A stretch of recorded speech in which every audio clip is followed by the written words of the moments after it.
Assalamualaikum warahmatullahi wabarakatuh, Sobat Tinta Muslim yang dirahmati Allah Subhanahu wa Ta'ala.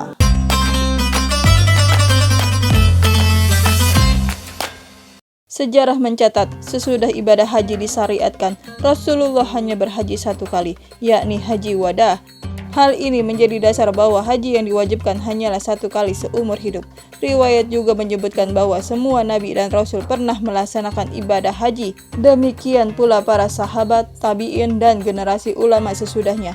Dikisahkan bahwa kebanyakan di antara mereka melaksanakan ibadah haji karena merupakan rukun Islam.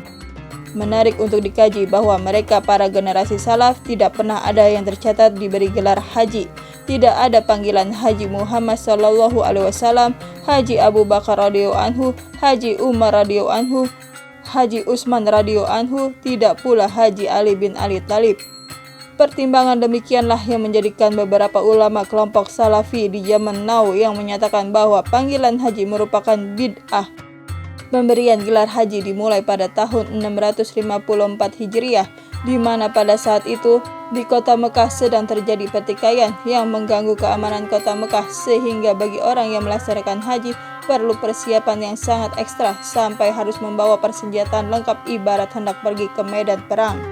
Sekembalinya mereka dari ibadah haji, mereka disambut dengan upacara kebesaran bagaikan menyambut pahlawan yang pulang dari medan perang, dan dielu-elukan dengan sebutan "Ya Has, Ya Has". Maka berawal dari situ setiap orang yang pulang haji diberi gelar haji. Gelar haji nyatanya bukan hanya digunakan di Indonesia, tapi juga digunakan negara-negara lain yang menyesuaikan bahasa lokal mereka. Di beberapa negara, gelar haji dapat diwariskan turun-temurun sehingga menjadi nama keluarga. Dalam sejarah Nusantara tercatat bahwa Bratawalaga, putra kedua Prabu Guru Pangandipara Marta Jaya Dewa Brata atau Sang Buni Sora, penguasa kerajaan Galuh pada tahun 1357 sampai 1371, menikah dengan seorang muslimah dari Gujarat bernama Farhana binti Muhammad. Melalui pernikahan ini, Bratawalaga memeluk Islam. Sebagai orang pertama kali menunaikan ibadah haji di kerajaan Galuh, ia dikenal dengan sebutan Haji Purwa. Dalam cerita Purwaka Caruban Nagari dan naskah-naskah tradisi Cirebon seperti Wawancan Sunan Gunung Jati, Wawancan Walang Sungsang, dan Badat Cirebon. Dalam naskah-naskah tersebut disebutkan adanya tokoh lain yang pernah menunaikan ibadah haji, yaitu Raden Walang Sungsang bersama adiknya Rara Santang. Keduanya adalah putra Prabu Siliwangi. Sebagai seorang haji, Walang Sungsang kemudian mengganti nama menjadi Haji Abdullah Iman, sementara Rara Santang berganti nama menjadi Hajah Sarifah Mudaim. Dari Kesultanan Banten, jemaah haji yang telah dikirim pertama kali adalah utusan Sultan Agung Tirtayasa, termasuk di antaranya putranya Sultan Abdul Qahar, ke Mekah untuk menemui Sultan Mekah sambil melaksanakan ibadah haji, lalu melanjutkan perjalanan ke Turki. Karena kunjungannya ke Mekah dan menunaikan ibadah haji, Abdul Qahar kemudian dikenal sebagai sebutan Sultan Haji.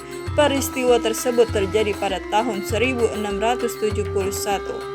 Pada masa pemerintahan Hindia Belanda, pemberian gelar haji sengaja dilakukan oleh pihak kolonial sebagai identifikasi bagi mereka yang telah melaksanakan ibadah haji dan tentunya mendapatkan pengalaman berinteraksi dengan bangsa-bangsa luar. Interaksi tersebut kerap kali menimbulkan semangat bagi para haji untuk melakukan pemberontakan baik secara fisik seperti yang dilakukan oleh Imam Bonjol maupun Pangeran Diponegoro, maupun secara pergerakan seperti Muhammad Darwis yang pergi haji dan ketika pulang mendirikan Muhammadiyah, Hasyim Asy'ari yang pergi haji dan kemudian mendirikan Nahdlatul Ulama, Saman Hudi yang pergi haji dan kemudian mendirikan Sarekat Dagang Islam, Cokro Aminoto yang juga berhaji dan mendirikan Sarekat Islam. Hal-hal seperti inilah yang merisaukan pihak Belanda. Maka salah satu upaya Belanda untuk mengawasi dan memantau aktivitas serta gerak-gerik ulama-ulama ini adalah dengan mengharuskan penambahan gelar haji di depan nama orang yang telah menunaikan ibadah haji dan kembali ke tanah air. Ketentuan ini diatur dalam peraturan pemerintah Belanda pada tahun 1903. Wallahu a'lam bishawab. Terima kasih telah menonton video ini. Jangan lupa tekan tombol subscribe-nya dan nyalakan notifikasinya untuk mendapat video-video bermanfaat lainnya.